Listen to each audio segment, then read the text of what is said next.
ESPN broadcast notes potential Caitlin Clark fever return timeline. Another Indiana Fever game has come and gone without star guard Caitlin Clark on the court, as she missed her 11th straight game, 12th straight, if you include the 2025 WNBA All-Star Game, which took place on her home court against the Dallas Wings on August 12th.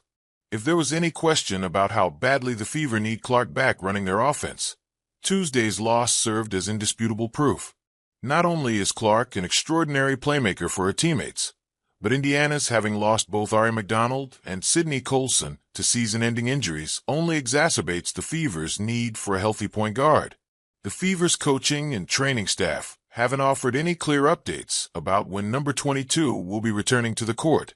The general belief is that she's likely to make her comeback at some point in August, but that doesn't narrow it down all that much, at least in the eyes of fans who have been clamoring for her recovery. Indiana's August 12th game against Dallas was broadcast on ESPN, and at one point in the show, play-by-play man Ryan Ruocco shared an interesting message about number 22's return timeline.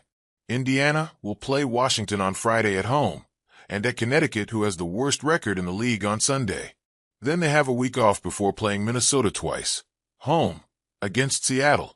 You see the way their schedule finishes up there.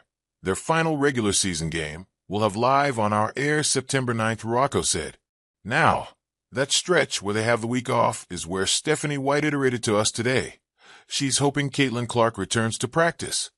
He added, Stephanie talked yesterday about how Caitlin has been running more, doing more on-court work. She is hoping that Caitlin returns to practice next week, would need multiple days in practice before she then gets into a game. But you see the way the schedule stacks up after that week, and wonder, could one of those games against Minnesota, or maybe the 26th at home against Seattle, be a potential return game? Ruocco concluded of Clark. Given these comments, it seems that White and the Fever's training staff seem to have a pretty clear timeline on when Clark could be returning to the court. Of course, everything will depend on how number 22 is feeling once she returns to practice, but a return at some point in late August seems like the most likely scenario.